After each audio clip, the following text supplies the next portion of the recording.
जय जगन्नाथ पिलाने आज देखा +3 4th सेमिस्टर पिलाने पॉलिटिकल साइंस रो कोर 8 देखा यूनिट 1 रु सिलेक्टेड लॉन्ग क्वेश्चन 100% एग्जाम रे आसीबो ही आसीबो बिकॉज पिलाने जहाँ जहाँ सिलेबस अच्छी से हिसाब रे लॉन्ग क्वेश्चन अपलोड होची जो मार मिस करेंगे ना एवं तास्त जो माने यही चैनल रे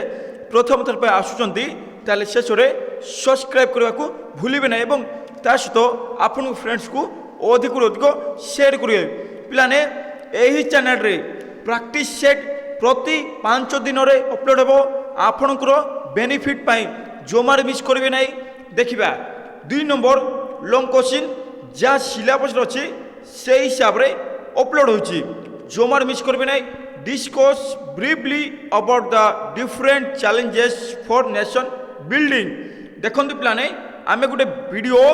लॉन्ग क्वेश्चन अपलोड करथिले ताहा थिला गोटे सकारात्मक हिसाब रे बा पॉजिटिव हिसाब रे जाइतिला किंतु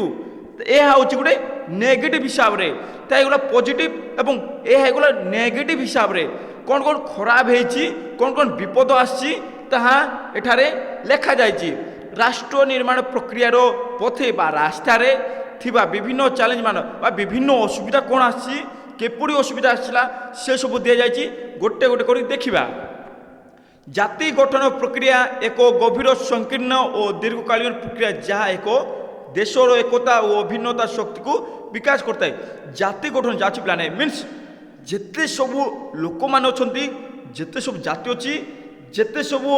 संस्कृति अच्छी सबू पिलाने समान मारिबा लोक मान मध्य एक हेबा एवं तास्त अभिन्नता भिन्नता हेबा नाई जेते सब जाति हो बा धर्म हो जेते सब भेदभाव अच्छी से सबको साइड करी एक हेबा बोली कह जाउची एही प्रक्रिया रो लक्ष्य हैला जे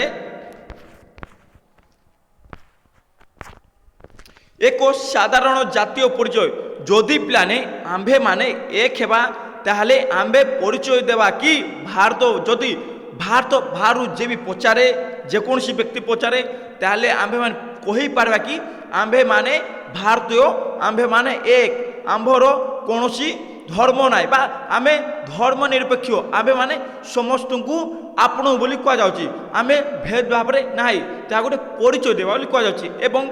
राष्ट्रीय चेतनार विकास करिबा एवं राष्ट्रीय जाति चेतना ताको विकास करिबा बोली कह जाउची जहाँ किसी बा सतर्कता जहाँ कहुए राष्ट्र को आगे करने चलवा जदिओ यह अत्यंत आवश्यक एवं लक्षण उद्यम किंतु यही पथरे बहुत विपरीत परिस्थिति और बाधा विद्यमान अच्छी जदि पिलाने यह टिके कष्ट अच्छी यह टिके आवश्यक अच्छी किंतु एमिति आसे परिस्थिति जहाँ किसी नेगेटिव हिसाब रे चली थाए बा विपरीत परिस्थिति देखा मिली थाए एवं से हिसाब रे बाधा सबू आसी थाए ताहे कह से टिके विकास हो पारि न थाए यही बाधा बा चैलेंज माने बाधा बा चैलेंज प्लान जहाँ कह जाए कि आह्वान लोक मान प्रति कौन बाधा आसला कौन असुविधा है से असुविधा को ही किपरि दूर करेगा गोटे वीडियो अपलोड करछि ता गोटे सकारात्मक एवं यह हूँ गोटे नेगेटिव हिसाब रे कौन कौन असुविधा आसी सेतिपाई विकास से पारु नाई ताहे कह जाउछि एकता को अस्थिर देखु जहाँ आबे माने एक करथिले एठारे एक नाई अस्थिर मीन्स स्थिर नाई एकता मीन्स समस्ते मिलिमिशि नाई बोली कह जाउछि एवं ता सहित गठन प्रक्रिया को शिथिल करि पारे एबे देखिबा गोटे गोटे करी कौन अच्छी चैलेंज रो रास्ता बा कौन असुविधार रास्ता कौन कौन अच्छी गोटे गोटे देखिए पिलाने सबू जाक एक है भाषा विभेद देखो पिलाने शॉर्ट रे बुझंतु सिंपल भाषा बुझंतु एवं अंडरस्टैंडिंग करि पारंतु देखो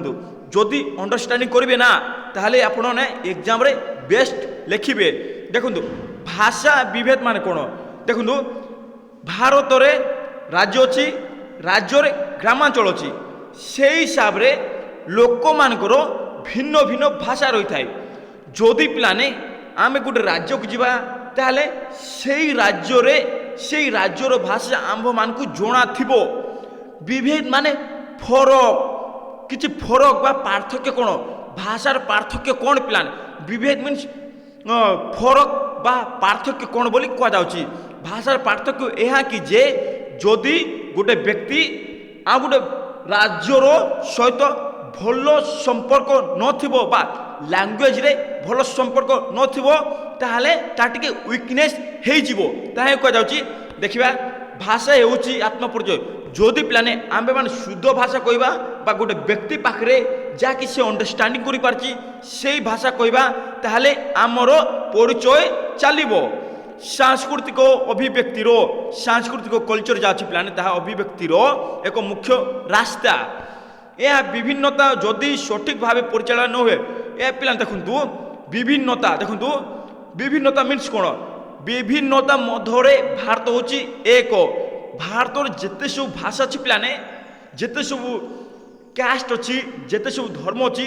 से सब पिलाने एक बोली धरा जाऊँगी किंतु एठार देखु विभिन्नता जदि ठीक न रहिला बा ठीक भाव रे परिचालित न हैला तेबे यह जातिगत एकता को बाधा दे पारे बोली कह जाउची जदि आमे माने भलो रे न रहिबा ताहले जाति गठन बा आमे माने एक हेबा को किछि त्रुटि आसीबो बा बाधा दे पारे बोली कह जाउची भाषा आधारित चाप बेसी थिबा अंचल रे देखंतु पिलाने जेते ओडिशा एमिति राज्य ओडिशार विभिन्न भाषा अछि पिलाने जेते सब ग्रामांचल जीवे से भिन्न भिन्न भाषा रही थाए से कह जाऊँ पिलाने भाषा आधारित चाप बेसी जदि भाषार आधारित से प्रेसर पड़ा ना जदि प्रेसर अधिक पड़ा ना ताहले अंचल असंतोष देखा जो ठारे कि ग्रामांचल का बुझा टे ग्रामांचल लोक मैंने बसवास करता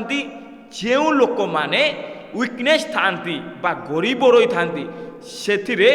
असंतोष मीन सतोष ना जदि प्लाने ग्रामांचल लोक सहर को आसो ताले से ग्रामांचलिया भाषा ही कहब समस्त जानते से सहर पर भाषा करब ना कहब ना केमिति कथा हेबे गोटे बड़ व्यक्ति पाखे से जानी न थाए ताही कह जाउची आंदोलन और विच्छिन्नता भावना जन्म दे थाए आंदोलन आसब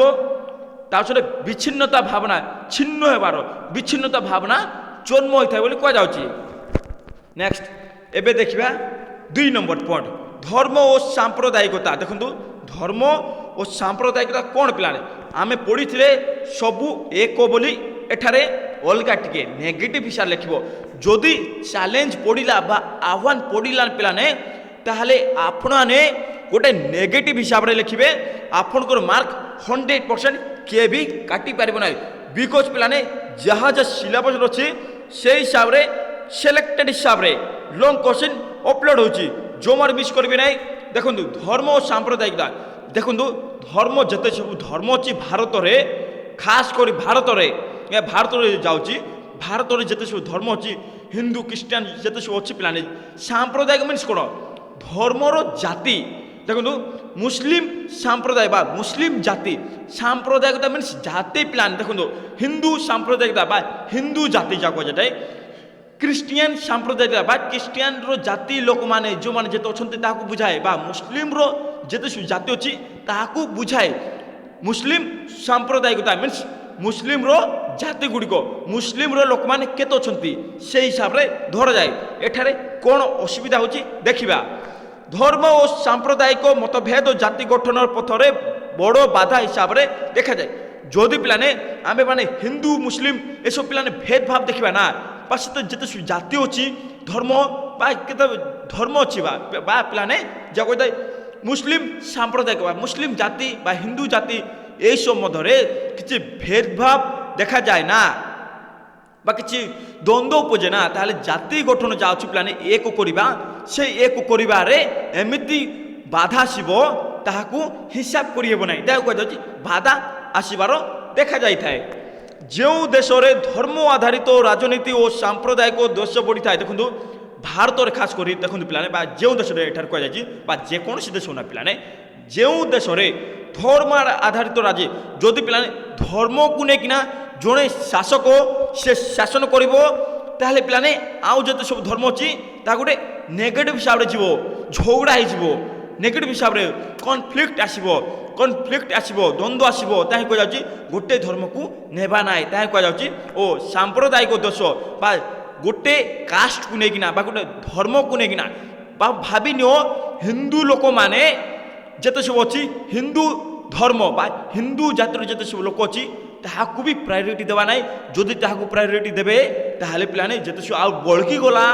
তাহাকু দ্বন্দ্ব আসব কোণ পাই গলে সেই লোক মানে ভি ভারতের বসবাস করছেন যদি এমিতি হুয়ে তাহলে কিছু বাধা আসিথায় বলে কুযাচ্ছে সমস্ত এক করা কিন্তু এখানে গোটে নেগেটিভ হিসাবে লিখবে এসবু দেশ বড়ি থাকে সেটি একতা ও শান্তি অস্থির হয়ে থাকে যেঠার কি ভেদভাব চালি থাকে গোটে ধর্ম হিসাবে শাসন চালি থাকে সেঠারে একতা রহব না বা শান্তির দেখাযিব না বলে কুযাচ্ছে ধর্ম অনুসারে লোক মানে বিভাজিত হেলে যদি পিলানে ধর্ম হিসাবে লোক মানে বিভাজিত হবে তাহলে দ্বন্দ্ব হব একতা রহব না বলে কুযাচ্ছে নেক্সট জাতি ও আঞ্চলিকতা এঠার দেখুন বুঝন্তু পিলানে টিকে ইজি মাত্রায় বুঝন্তু পুরা সর্টকটরে বুঝন্তু পুরা আরামরে বুঝন্তু কিছু কষ্ট নাই পুরা ইজি অছি দেখুন জাতি এবং তা সହିତ ধর্ম কোণ পিলানে জাতি এবং তা সହିତ আঞ্চলিকতা জাতি সমস্ত জানিথিবে যাহাকি কি আমি এক করিয়া পাই লাগিছে এক করিয়া পাই লাগিছে কিন্তু এঠারে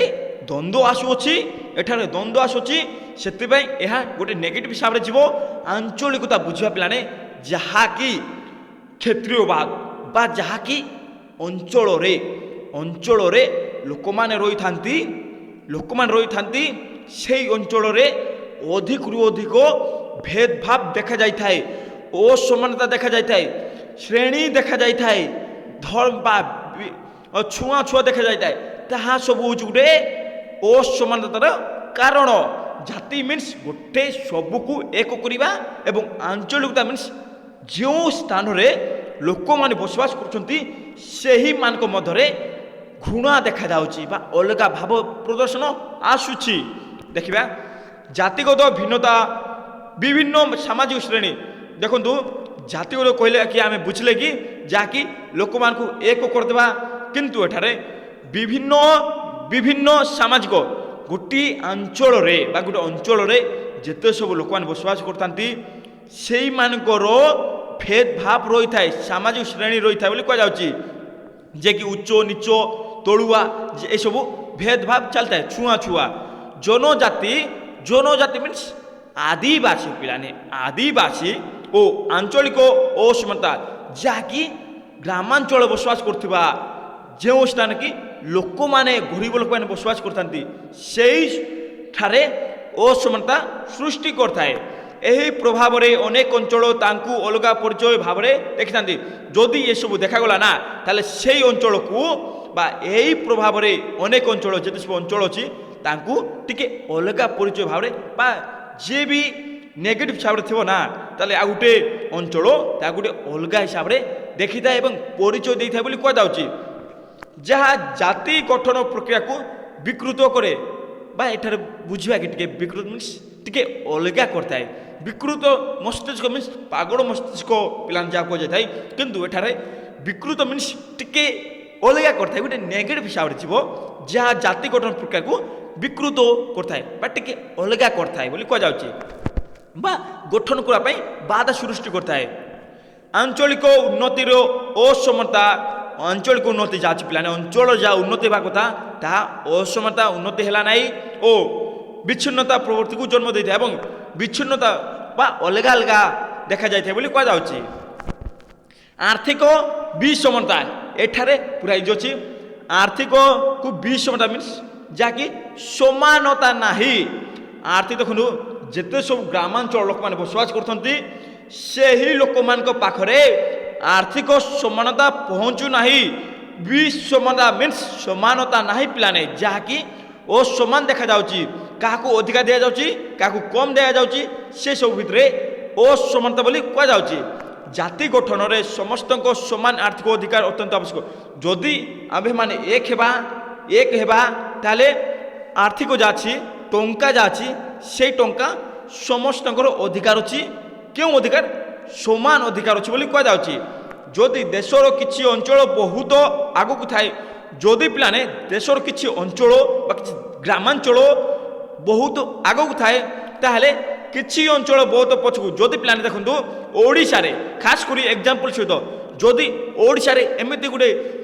ଗ୍ରାମାଞ୍ଚଳ ଅଛି ବା ଅଞ୍ଚଳ ଅଛି ଯାହାକି କିଛି ମାତ୍ରାରେ ବିକାଶ ହେଇଛି ଏବଂ କିଛି ମାତ୍ରାରେ ପଛରେ ଅଛି। ଏକ୍ଜାମ୍ପଲ ସହିତ ବୁଝନ୍ତୁ, କିଛି ମାତ୍ରାରେ ବିକାଶ ହେଇଛି ଏବଂ କିଛି ମାତ୍ରାରେ ପଛକୁ ଅଛି। ତେବେ ଏଇ ଅସମାନତା ଅସନ୍ତୋଷ ଯଦି ପିଲାମାନେ ସେଠାରେ ଯେଉଁମାନେ ବସବାସ କରୁଛନ୍ତି ଲୋକମାନେ ତାଙ୍କେ କହିବେ କି ସେଇ ଅଞ୍ଚଳରେ ଯେଉଁମାନେ ଲୋକମାନେ ବସବାସ କରୁଛନ୍ତି ସେମାନଙ୍କର ବିକାଶ ହେଲା, କିନ୍ତୁ ଆମ୍ଭେମାନେ ଏଇ ଅଞ୍ଚଳରେ ବସବାସ କରୁଛୁ ଆମ୍ଭମାନଙ୍କର ବିକାଶ ହେଇନାହିଁ। ସେସବୁ ଅସମାନତା ଅସନ୍ତୋଷ ଓ ଦୁଃଖକୁ ଜନ୍ମ ଦେଇଥାଏ। ଏହା ପାଇଁ ପିଲାଙ୍କୁ ଗୋଟେ ନେଗେଟିଭ ହିସାବରେ ଲେଖିବେ, ପୁରା ସମ୍ପୂର୍ଣ୍ଣ ମାତ୍ରାରେ ନେଗେଟିଭ ହିସାବରେ। ଆର୍ଥିକ ଅସମତା ଗୋଟିଏ ଦେଶର ଜନଗଣ ମଧ୍ୟରେ ଅଭିନ୍ନତା ଅନୁଭୂତିକୁ ଅନୁପସ୍ଥିତ କରିଥାଏ। ଆର୍ଥିକ ଯାଚି ପ୍ଲାନ୍ ଯଦି ଟଙ୍କା ଲୋକମାନଙ୍କର ସମାନ ନ ହେଲା ନା, ତାହେଲେ ଲୋକମାନଙ୍କ ମଧ୍ୟରେ ଅଭିନ୍ନତା ଅନୁଭୂତିକୁ ଅନୁପସ୍ଥିତ କରିଥାଏ ବା ଲୋକମାନଙ୍କ ମଧ୍ୟରେ କିଛି ଭେଦଭାବ ଦେଖାଯାଇଥାଏ, କିଛି ଅଲଗା ଦେଖାଯାଇଥାଏ। ଲୋକମାନଙ୍କର ବିକାଶ ହେଉନାହିଁ, ଯାହା କୁହାଯାଇଥାଏ ଜନଗଣ ବା ଲୋକମାନଙ୍କ ମଧ୍ୟରେ ଅଭିନ୍ନତା ଓ ଅନୁଭୂତିକୁ ଅନୁପସ୍ଥିତ, ଯାହାକୁ ଉପସ୍ଥିତ କୁହାଯାଇଥାଏ ତାକୁ ଅନୁପସ୍ଥିତ ରହିବା ବା ଅସନ୍ତୋଷ ରହିବା, ଦୁଃଖ ରହିବା, ଯାହା କୁହାଯାଇଥାଏ। ନେକ୍ସଟ, ଦୁର୍ନୀତି ଓ ଅକାର୍ଯ୍ୟର ଶାସନ। ଏଠାରେ ପୁରା ଇଜି ଅଛି, ସର୍ଟରେ ବୁଝନ୍ତୁ, ସିମ୍ପୁଲରେ ବୁଝନ୍ତୁ। ଏବଂ ଯେଉଁମାନେ ଏହି ଚ୍ୟାନେଲରେ ପ୍ରଥମ ଥର ପାଇଁ ଆସୁଛନ୍ତି ତାହେଲେ ଶେଷରେ ସବସ୍କ୍ରାଇବ୍ କରିବାକୁ ଭୁଲିବେ ନାହିଁ ଏବଂ ଆପଣ ଫ୍ରେଣ୍ଡସକୁ ଅଧିକରୁ ଅଧିକ ସେୟାର କରିବେ। ଏବଂ ପ୍ରତି 5 ଦିନର ପ୍ଲାନ୍ ଆପଣମାନଙ୍କ ପାଇଁ ବୋଥ୍ ଲାଙ୍ଗୁଏଜରେ ଓଡ଼ିଆ ଏବଂ ତା ସହିତ ଇଂଲିଶରେ 100 ମାର୍କର ପ୍ରାକ୍ଟିସ୍ ସେଟ୍ ପ୍ରତି 5 ଦିନରେ ଅପଲୋଡ଼ ହେବ ଆପଣମାନଙ୍କର ବେନିଫିଟ୍ ପାଇଁ। ଯଦି ଆପଣମାନେ ଆଗରୁ ସେ ପ୍ରାକ୍ଟିସ୍ କରିବେ ତାହେଲେ ଆପଣଙ୍କୁ ଏକ୍ଜାମ୍ ବେଷ୍ଟ ଟୁ ବେଷ୍ଟ ହେବ। କୁହାଯାଇଥାଏ ପ୍ଲାନ୍, ଏହା 100% ଗ୍ୟାରେଣ୍ଟି ଦେଉଛି। ଯଦି ପିଲାମାନେ ପ୍ରାକ୍ଟିସ୍ କରିବେ ତାହେଲେ ଆପଣଙ୍କର ମାର୍କ ଏବଂ ଏକ୍ଜାମ୍ ବେଷ୍ଟ ଅଫ୍ ବେଷ୍ଟ ହେବ। ପ୍ରାକ୍ଟିସ୍ ମ୍ୟାକ୍ସ ମ୍ୟାନ୍ ପରଫେକ୍ଟ, ଯାହାକି ଯେକୌଣସି ସ୍ଥାନରେ ଯିବାକୁ ହେଲେ ବା ଯେକୌଣସି ସ୍ଥାନରେ ପ୍ରଦର୍ଶନ କରିବାକୁ ହେଲେ ପ୍ରାକ୍ଟିସ୍ ନିହାତି ଦରକାର। ତାହା କୁହାଯାଉଛି ପ୍ରାକ୍ଟିସ୍ ମ୍ୟାକ୍ସ ମ୍ୟାନ୍ ପରଫେକ୍ଟ। ଏବେ ଦେଖିବା ଦୁର୍ନୀତି, ଯାହାକି ଅତ୍ୟାଚାର ହେଉଛି। କେଉଁପରି ଅତ୍ୟାଚାର ହେଉଛି? ଓ କାର୍ଯ୍ୟର ଶାସନ, ଯେଉଁମାନେ କି ଶାସନ କରିଥାନ୍ତି ଶାସକମାନେ, ସେଇମାନେ ସୁକର୍ମ ନ କରି ଓ କର୍ମରେ ଶାସନ କରିଥାନ୍ତି। ସେଥିପାଇଁ ପିଲାମାନେ ଏସବୁ ପଛକୁ ଆସୁଛି ଏବଂ ନେଗେଟିଭ ହିସାବରେ ଲେଖାଯାଉଅଛି। ଦେଖନ୍ତୁ ପିଲାମାନେ, ଦୁର୍ନୀତି ଯାହାକୁ କି ସୁବିଧା ନ ମିଳିବା, ଯାହାକୁ ଅତ୍ୟାଚାର ହେବା, ଓ କାର୍ଯ୍ୟ ଯାହାକୁ କି ଲୋକମାନଙ୍କର ମଙ୍ଗଳ କରୁନାହିଁ, ସେସବୁ ହେଉଛି ଅକାର୍ଯ୍ୟ। ଜାତି ଗଠନ ପାଇଁ ସୁଶାସନ ଏବଂ ନୀତିମୂଳକ ନେତୃତ୍ୱ ଆବଶ୍ୟକ। ଯଦି ପିଲାମାନେ ଆମ୍ଭେମାନେ ଏକ ଗଠନ କରିବା ପାଇଁ ହେଲେ ଯିଏକି ଶାସନ କରିବ ସେଇ ଶାସକ ଗୋଟେ ଭଲ ଶାସକ ଥିବ ଏବଂ ନୀତିମୂଳକ ନେତୃତ୍ୱ ଆବଶ୍ୟକ। ଏବଂ ନୀତି, ଯାହାକି ନୀତି ଅନୁସାରେ, ଯାହାକି ଆଇନ ଥିବ, ଯାହାକି ନୀତି ତିଆରି କରିଥିବ, ସେଇ ନୀତି ଅନୁସାରେ ତାଙ୍କେ ନେତୃତ୍ୱ ନେବେ ଏବଂ ଲୋକମାନଙ୍କର ସ୍ୱାଧୀନତାକୁ ସମ୍ପୂର୍ଣ୍ଣ ମାତ୍ରାରେ ଆଉ ବିକାଶ କରିବେ ବା ଲୋକମାନଙ୍କର ଯାହା ଅଛି ପାଇବା କଥା, ସମାନତା, ଅର୍ଥନୈତିକ ବିକାଶ ପାଇବା କଥା, ସେସବୁ ଆଗେଇ କରିବେ ବା ସେସବୁକୁ ଡେଭଲପ୍ କରିବେ। ଯେଉଁ ଶାସକ ଥିବେ ସେଗୁଡିଏ ସୁଶାସନ ଥିବେ ବା ସୁଶାସନ ହିସାବରେ ଶାସନ କରିଥିବେ। ଯଦି ଶାସନ ବ୍ୟବସ୍ଥା ଦୁର୍ନୀତିଗ୍ରସ୍ତ ଓ ଅନ୍ୟାୟ ଭିତ୍ତିକ ଥାଏ, ଯଦି ପିଲାମାନେ ଏହା ଗୋଟେ ନେଗେଟିଭ ହିସାବରେ ଥାଏ, ତେବେ ଲୋକଙ୍କର ଶାସନ ପ୍ରତି ଆଶା ଓ ଆସ୍ଥା ଭଙ୍ଗ ହୁଏ। ଯଦି ପିଲାମାନେ ଏହା ଗୋଟେ ନେଗେଟିଭ ହିସାବରେ ରହିଲା ନା, ତାହେଲେ ଲୋକମାନଙ୍କର ଆଶା ଯାହା ଅଛି, ଯଦି ଦେଖନ୍ତୁ ଲୋକମାନେ ଗୋଟେ ହୋପ୍ ରଖିକରି ଗୋଟେ ଶାସକକୁ ଚୟନ କରିଥାନ୍ତି, ଯଦି ସେଇ ଶାସକ ଲୋକମାନଙ୍କ ପାଇଁ ମଙ୍ଗଳ ନ କରେ ତାହେଲେ ପିଲାମାନେ ତାର ଆଶା ଭାଙ୍ଗିଯିବ ଏବଂ ଆସ୍ଥା ଯାହାକି ତାଙ୍କ ଉପରେ ଭରସା ଥିଲା ସେ ଭରସା ଆଉ ରହିବ ନାହିଁ। ତାହା କୁହାଯାଉଛି ଏହି ବିଶ୍ୱାସ ଭଙ୍ଗ ହେଲେ ଦେଶର ଏକତା ଦୁର୍ବଳ ହୋଇପଡ଼େ। ଯଦି ଏସବୁ ନେଗେଟିଭ ହିସାବରେ ଯାଉଛି ତାହେଲେ ଏକତା ରହିବ ନାହିଁ ଏବଂ ଦୁର୍ବଳ କରିଦେଇପାରେ ବୋଲି କୁହାଯାଉଛି। ନେକ୍ସଟ, ଏବେ ଦେଖିବା ନେକ୍ସଟ ପଏଣ୍ଟ, ବିଦେଶୀ ପିଲାମାନେ ଭେରି ଏ ପଏଣ୍ଟକୁ ମନେ ରଖିବେ, 100% ପଚାରିବ। ବିଦେଶୀ ପ୍ରଭାବ ଓ ଗ୍ଲୋବାଲାଇଜେସନ୍, ଏହା ବି ଗୋଟେ ନେଗେଟିଭ ହିସାବରେ ଲେଖିବେ। ଏଇ କ୍ୱେଶ୍ଚିନ୍ର ଆନ୍ସର୍ ପିଲାମାନେ ପୁରା ନେଗେଟିଭ ହିସାବରେ ଲେଖିବେ। ବିଦେଶୀ ପ୍ରଭାବ, ଯାହାକି ବାହାର ଦେଶ, ଭାରତ ଛାଡ଼ିଦେଲେ যা ভারত দেশর কোণ প্রভাব পড়ুছি এবং গ্লোবালাইজেসন যাকি বিশ্বকু এক করিবা গ্লোবালাইজেসন যাকে পিলানে বিজনেস কু বুঝাই থাকে লোক মানুষ গ্রাম বা গোটিয়ে গ্রামরে এক করিবা বা যেতে সবু বজার অছি সে বজারকু এক করিবা বলি কুযাচ্ছে গ্লোবালাইজেসন বলি যা কুযাই পিলানে ଏହା ଗୋଟେ ନେଗେଟିଭ ହିସାବରେ ଦିଆଯାଇଛି ଦେଖିବା ଆଧୁନିକ ବିଶ୍ୱ ଗ୍ଲୋବାଲାଇଜେସନରେ ମାଧ୍ୟମରେ ଏକ ମିଶ୍ରିତ ସଂସ୍କୃତିକୁ ଆଗକୁ ଆଣିଛି ଯାହା ଦେଶୀୟ ସଂସ୍କୃତି ଅସ୍ତିତ୍ୱକୁ ବିଲୀନ କରିବାର ଆଶଙ୍କା ଉତ୍ପନ୍ନ କରେ ଏଠାରେ ଗୋଟେ ପଏଣ୍ଟ ଆସିଲା ଆଧୁନିକ ବିଶ୍ୱ ଏବେକାର ବିଶ୍ୱ ଗ୍ଲୋବାଲାଇଜେସନ ବା ୱାର୍ଲଡର ଯାହା କୁହାଯାଇଥାଏ ଗ୍ଲୋବାଲାଇଜେସନ ମିନ୍ସ ଗୋଟେ ବିଜନେସ୍ ହିସାବରେ ବୁଝିବ ସେଇ ରାସ୍ତାରେ ଗୋଟିଏ ମିଶ୍ରିତ ସଂସ୍କୃତିକୁ ଆଗକୁ ଆଣିଲା ମିଶ୍ରିତ ସଂସ୍କୃତି ଯାହା ସଂସ୍କୃତି କଲଚର ଅଛି ସେସବୁ ମିଶ୍ରିତ ବା ମିଶି ଅଛି ବୋଲି କୁହାଯାଉଛି ତାହାକୁ ଆଗେଇ ଆସିଲା ବୋଲି କୁହାଯାଉଛି ଯାହାକି ପିଲାମାନେ ଦେଶୀୟ ସଂସ୍କୃତି ଯାହା ଅଛି ବା ଆମ ଭାରତର ଯାହା ଦେଶର ସଂସ୍କୃତି ଅଛି সেই ସଂସ୍କୃତି ଓ ଅସ୍ତିତ୍ୱକୁ ବିଲୀନ କରିବାରେ ଆଶଙ୍କା ଉତ୍ପନ୍ନ କରେ ଏଠାରେ ବୁଝନ୍ତୁ ବିଲୀନ ମିନ୍ସ କ'ଣ ଯାହା ସଂସ୍କୃତି ଅଛି সেই ସଂସ୍କୃତି ଧୀରେ ଧୀରେ ଦେଖାଯାଉ ନାହିଁ ଧୀରେ ଧୀରେ ଦେଖାଯାଉ ନାହିଁ ସ୍ଥିତି ବା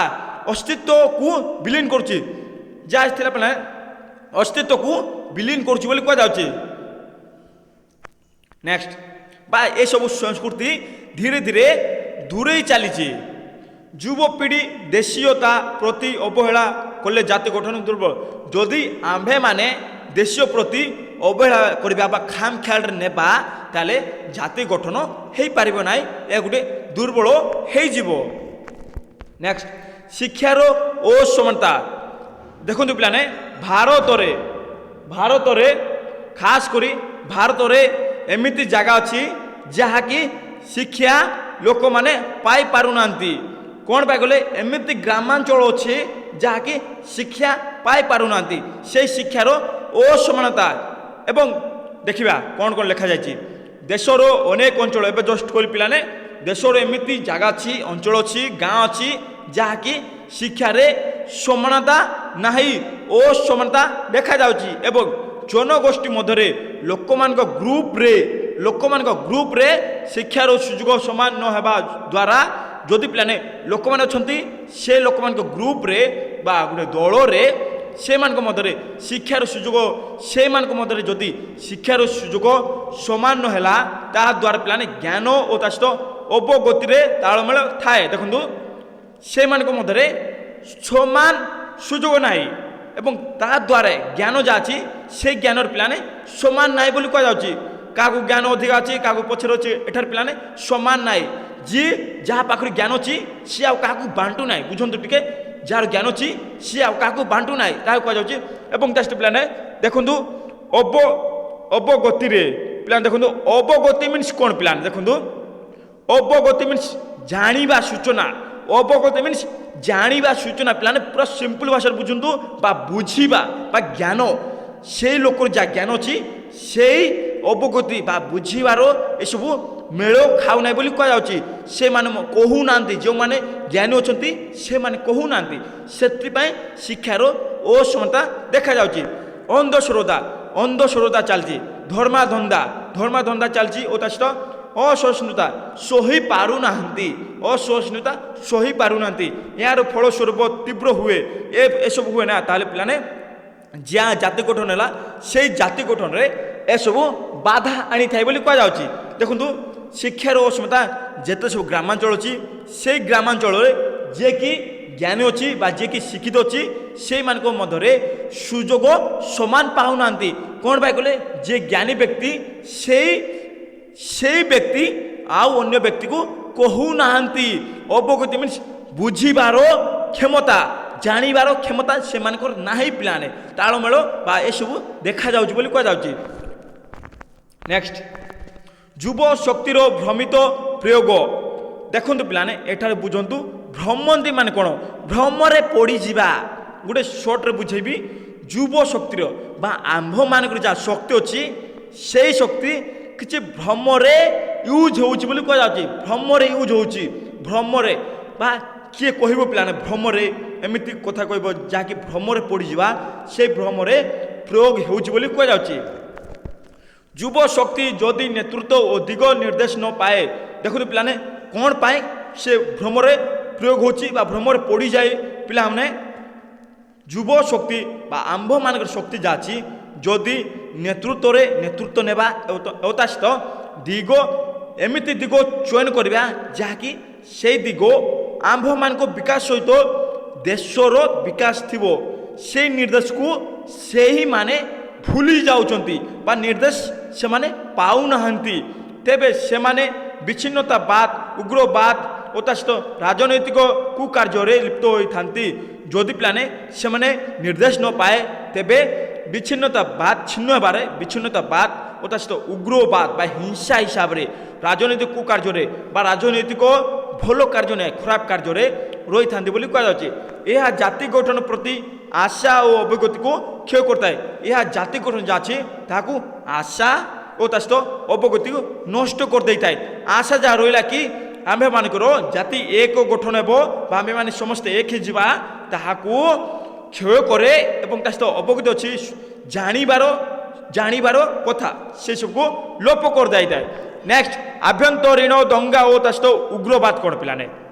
ଆଭ୍ୟନ୍ତରୀଣ ଦଙ୍ଗା ଓ ତା ସହିତ ଉଗ୍ରବାଦ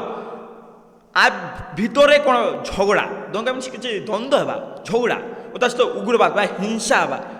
କିଛି ତ୍ରୁଟି ବା କିଛି ହିଂସା ଦେଖିବା। କେତେକ ଅଞ୍ଚଳରେ ଉଗ୍ରବାଦୀ ତତ୍ତ୍ୱ ବା ହିଂସାବାଦର ତତ୍ତ୍ୱ, ନକ୍ସଲବାଦ ଯାହା କୁହାଯାଇଥାଏ ନକ୍ସଲବାଦ ପିଲାମାନେ, ନକ୍ସଲବାଦ ବା ଅସନ୍ତୋଷ ଆନ୍ଦୋଳନ ଦେଶର ଏକତାକୁ ବିଚ୍ଛିନ୍ନ କରେ। ଅସନ୍ତୋଷ ଯେଉଁ ନକ୍ସଲବାଦ ବା ଅସନ୍ତୋଷ ଆନ୍ଦୋଳନ ଦେଶର ଏକତାକୁ ବିଘ୍ନିତ କରିଥାଏ ବା ଏକତାକୁ ଅଲଗା କରିଦେଇଥାଏ। ଏହି ଅବସ୍ଥାରେ ଲୋକମାନେ ରାଷ୍ଟ୍ରୀୟ ଚେତନା ଠାରୁ ବିମୁଖ ହୁଅନ୍ତି। ଏହି ଅବସ୍ଥା ଯାହା ଅଛି ସେହି ଅବସ୍ଥାରୁ ଲୋକମାନେ ରାଷ୍ଟ୍ରୀୟ ଚେତନାରୁ ବା ରାଷ୍ଟ୍ରକୁ କିପରି ଜାଗୃତ କରିବେ, ରାଷ୍ଟ୍ରକୁ କିପରି ବିକାଶ କରିବେ ତାଠାରୁ ବିମୁଖ ହୁଅନ୍ତି ବୋଲି କୁହାଯାଉଛି। ପ୍ରବାସୀ ଓ ଆନ୍ତର୍ଜାତୀୟ ଚାପ, ପିଲାମାନେ ବୁଝନ୍ତୁ ପ୍ରବାସୀ ମିନ୍ସ କ'ଣ? ସମସ୍ତେ ଜାଣିଥିବେ ମହାତ୍ମା ଗାନ୍ଧୀ ଯେତେବେଳେ କି ଇଂଲଣ୍ଡରୁ ଫେରିଥିଲେ ବା ବିଦେଶରୁ ଫେରିଥିଲେ ତାକୁ କୁହାଯାଇଥାଏ ପ୍ରବାସୀ ବା ସେଠୁ ଆସିବା ପିଲାମାନେ ଯାହା କୁହାଯାଇଥାଏ। ଦେଖନ୍ତୁ ପ୍ରବାସୀ ମିନ୍ସ କ'ଣ କୁହାଯାବ? ନିଜ ମୂଳ ସ୍ଥାନ ବା ଦେଶ ଛାଡ଼ି ଅନ୍ୟ ସ୍ଥାନ ବିଦେଶରେ ରହୁଥିବା ବ୍ୟକ୍ତିକୁ ପ୍ରବାସୀ ବ୍ୟକ୍ତି କୁହାଯାଇଥାଏ। ବା ଦେଖନ୍ତୁ ନିଜ ଅଞ୍ଚଳରେ ଛାଡ଼ି ବା ନିଜ ମୂଳ ସ୍ଥାନ ବା ଦେଶ ଛାଡ଼ି ଅନ୍ୟ ସ୍ଥାନ ବା ଦେଶରେ ରହୁଥିବା ବ୍ୟକ୍ତିକୁ ହିଁ ପ୍ରବାସୀ କୁହାଯାଇଥାଏ। ଆନ୍ତର୍ଜାତୀୟ ଚାପ ବା ୱାର୍ଲଡର କ'ଣ ପ୍ରେସର ପଡ଼ିଲା, ଚାପ କ'ଣ ପଡ଼ିଲା ତାହା କୁହାଯାଉଛି। ଅଧିକ ସଂଖ୍ୟକ ପ୍ରବାସୀ ବା ଅଧିକ ସଂଖ୍ୟକ ବିଦେଶୀ ଲୋକ ବା ଗୋଟିଏ ନିଜ ରାଜ୍ୟର ବା ନିଜ ଦେଶକୁ ଛାଡ଼ିକରି ଅନ୍ୟ ସ୍ଥାନରେ ବସବାସ କରୁଛନ୍ତି ବା ରହୁଛନ୍ତି ତାହା କୁହାଯାଇଥାଏ ପ୍ରବାସୀ। ଜନସମୁଦାୟ ଦେଶର ଜନସଂଖ୍ୟା ଓ ସଂସ୍କୃତିରେ ଲୋକମାନେ ସଂଖ୍ୟା ଓ ତା ସହିତ ସଂସ୍କୃତିରେ ପ୍ରଭାବ ପକାଇଥାଏ। ସଂସ୍କୃତି ଯାହା ଅଛି କଲଚର ଅଛି ସେସବୁରେ ପ୍ରଭାବ ପକାଇଥାଏ ବୋଲି କୁହାଯାଉଛି। ଯଦି ଏହା ଭଲ ଭାବରେ ସମାନ ନୁହେଁ, ଯଦି ଜନସଂଖ୍ୟା ଓ ତା ସହିତ ସଂସ୍କୃତି ଭଲ ଭାବରେ ସମାନ ନୁହେଁ ନା, ତାହେଲେ ସାଂସ୍କୃତିକ ସଂଘର୍ଷ, ସଂସ୍କୃତି ଯାହା ଅଛି ପ୍ଲାନ୍ କଲଚର, ସେଇ କଲଚର ଷ୍ଟ୍ରଗଲ ହେବ ବୋଲି କୁହାଯାଉଛି ଓ ଅଭିନ୍ନତାର ଅଭାବ ପରିଲକ୍ଷିତ ହୁଅ। ସଂଘର୍ଷ ହେବ ଓ ତା ସହିତ ଅଭିନ୍ନତାରେ ଅଭାବ, ଭିନ୍ନ ଅଭିନ୍ନତା ମଧ୍ୟରେ ଏ ଅଭାବ ଦେଖାଯିବ ବୋଲି କୁହାଯାଉଛି। ନେକ୍ସଟ, ମାଧ୍ୟମ ଜନିତ ଭ୍ରମ କ'ଣ? ଦେଖନ୍ତୁ ପିଲାମାନେ ମାଧ୍ୟମ ଜନିତ ଭ୍ରମ ଏଇଟା ଏବେ ଜଷ୍ଟ ପିଲାମାନେ ଯାହାକି ଭ୍ରମରେ ପଡ଼ିଯିବା। ଏମିତି ଯୁବପିଢ଼ି ମାନେ ଅଛନ୍ତି ଯାହାକି ଭଲ ରାସ୍ତାକୁ ଚୟନ କରୁନାହାନ୍ତି, ସେମାନେ ଅଲଗା ରାସ୍ତାକୁ ଯାଉଛନ୍ତି, ଭ୍ରମରେ ପଡ଼ିଯିବା। ମାଧ୍ୟମ ଗୋଟେ ରାସ୍ତା ଜନିତ ରାସ୍ତା ବା ଭ୍ରମରେ ପଡ଼ିବା ରାସ୍ତା କ'ଣ ଦେଖିବେ ପିଲାମାନେ ପୁରା ଦେଖିବା। ଜନିତ ମାନେ କାରଣ, ସେଇ ଲୋକ ପଡ଼ିବାର କାରଣ କ'ଣ? ଜନିତ ମିନ୍ସ କାରଣ କ'ଣ? ସେ ଗୋଟେ ଭ୍ରମରେ ପଡ଼ିବାର କାରଣ କ'ଣ ତାହା ଦେଖାଯାଉଛି। ମିଡ଼ିଆ ବା ଜନିତ ମିନ୍ସ କାରଣ ପିଲାମାନେ ଦେଖନ୍ତୁ ରାସ୍ତାର ଭ୍ରମରେ ପଡ଼ିବାର କାରଣ କ'ଣ? ମିଡ଼ିଆ ବା ସୋସିଆଲ ମିଡ଼ିଆ ମାଧ୍ୟମରେ ତଥ୍ୟର ଭ୍ରାନ୍ତି ବା ଭୁଲ ଧାରଣା ହେବା ଯୋଗୁଁ ଏହା ଧର୍ମ ଜାତି ଦଳ ମଧ୍ୟରେ ଦ୍ୱେଷ, ଧର୍ମ ଜାତି ଦଳ ମଧ୍ୟରେ ଦୋଷ ହୋଇଥାଏ, ମତଭେଦ ହୋଇଥାଏ ଏବଂ ପ୍ରସାର କରିପାରେ, ଯାହା ଜାତି ଗଠନ ଠାରୁ ବା ଗଠନକୁ ସ୍ଥିର ନକରି ଅସ୍ଥିର କରିଥାଏ। ପିଲାମାନେ ମୁଁ ପ୍ରଥମରୁ କହିଛି ଏଇ କୋଶ୍ଚିନ୍ ଗୋଟେ ନେଗେଟିଭ୍ ସାଇଡ୍ ଲେଖିବେ, କେମିତି ଲୋକମାନଙ୍କୁ କୁପ୍ରଭାବ ପଡ଼ୁଛି ଏବଂ ଯେଉଁମାନେ ଯୁବପିଢ଼ି ମାନେ ଅଛନ୍ତି ସେମାନେ ଏମିତି ରାସ୍ତା ଚୟନ କରୁଛନ୍ତି ଯାହାକି ତାଙ୍କୁ ଭ୍ରମରେ ପକାଉଅଛି, ଏମିତି ଶାସନ ଯାହାକି କୁଶାସନ କରୁଅଛି, ତାହା ଗୋଟେ ନେଗେଟିଭ୍ ସାଇଡ୍ ଲେଖିବେ। ଏହା জমার মিস করবে না প্রথম যা ভিডিও অপলোড হয়েছি তা গোটে হচ্ছে পজিটিভ হিসাবে সরিলা উপসংহার দেখুন পিলানে উপসংহার মানে বুঝি নথিবে কেতজন পুরা সিম্পল ভাষায় বুঝন্তু শেষ কনক্লুজন কই কুযাই উপসংহার বা নিষ্ক্রিয় যা কুযাই পিলানে বা লাস্টরে কোণ কুযাই টিকে কোণ কুযাই যেতে সব এক্সপ্লেন করে গলা না তা সবুরে টিকে ব্যাখ্যা করে যাই জাতিগত এক সংশ্লিষ্ট দেখুন পিলানে সংশ্লিষ্ট মিন্স কোণ পিলানে সম্বন্ধিত বা জড়িত সংশ্লিষ্ট মিন্স জড়িত জাতি এক জড়িত এবং জটিল প্রক্রিয়া হেলে মধ্য ଏହା ସମ୍ଭବ ଯଦି ଦେଶ ଏକ ସଂଘବଦ୍ଧ ଭାବରେ ଏକ ଏହି ଚ୍ୟାଲେଞ୍ଜର ସମ୍ମୁଖୀନ ହୁଏ ଯଦି ପିଲାମାନେ ଦେଖନ୍ତୁ କେଉଁଠାରେ ବା କେଉଁ ପର୍ଯ୍ୟନ୍ତ ଏହା ଠିକ୍ ହୋଇପାରିବ ଜାତିଗତ ଏଠି କଷ୍ଟ ଅଛି ଜଟିଳ ଅଛି ତାହେଲେ ମଧ୍ୟ ଦେଶ ଏକ ସଂଘବଦ୍ଧ ହେବ ଏହି ଚ୍ୟାନେଲର ସମ୍ମୁଖୀନ ହୁଏ ଯଦି ଏହି ଚ୍ୟାନେଲର ବା ଏହି ଚ୍ୟାନେଲ ଯାହା ଅଛି ସେସବୁକୁ ଗୋଟେ ପଜିଟିଭ ହିସାବରେ ଧରାଯାଏ ନା ତାହେଲେ ଏସବୁ ଠିକ୍ ହେଇଯିବ ଏହା ପାଇଁ ଅନୁଶାସିତ ଶାସନ ଓ ତା ସହିତ ସ୍ପଷ୍ଟ ନୀତି ଗୋଟେ ନୀତି ଥିବ ସ୍ପଷ୍ଟ ନୀତି ଥିବ ସମ୍ପୂର୍ଣ୍ଣ ମାତ୍ରାରେ ସ୍ପଷ୍ଟ ନୀତି ଯାହା କହିବେ ତାହା କରିବେ ଅନ୍ତଃକଳହ ଭାବନା ଆବଶ୍ୟକ ଯେଉଁ ଦେଶ ଏହି ବାଧାମାନଙ୍କୁ ଜିତି ପାରିବ ଯେତେ ବାଧା ଆସୁଅଛି ସେଇ ବାଧାକୁ ଜିତିପାରେ ସେଇ ଦେଶ ବିଜୟୀ ଯିବ ବା ସେଇ ଦେଶ ଜାତି ଗଠନ କରିପାରିବ ବୋଲି କୁହାଯାଉଛି ବା ଜାତିକୁ ସବୁ ଲୋକମାନଙ୍କୁ ଏକ କରିଦେବ ବୋଲି କୁହାଯାଉଛି ସେଠି ଦୀର୍ଘକାଳୀନ ଶାନ୍ତି ଓ ଉନ୍ନତି ଏକତାର ସମ୍ବର ହୋଇଥାଏ ଦୀର୍ଘକାଳୀନ ବା ଦୀର୍ଘ ପର୍ଯ୍ୟନ୍ତ ଲାଗି ଶାନ୍ତି ରହିବ ଉନ୍ନତି ବି ହେବ ଏବଂ ଯେତେ ସବୁ ଜାତି ଅଛି ଯେତେ ସବୁ ଲୋକମାନେ ଅଛନ୍ତି ସେମାନଙ୍କ ମଧ୍ୟରେ ଏକ ଭାବ ଦେଖାଯିବ ଏହା ଥିଲା ପିଲାମାନେ ସିଲେକ୍ଟେଡ୍ ଲଙ୍ଗ କୋଶ୍ଚିନ୍ ପଲିଟିକାଲ ସାଇନ୍ସର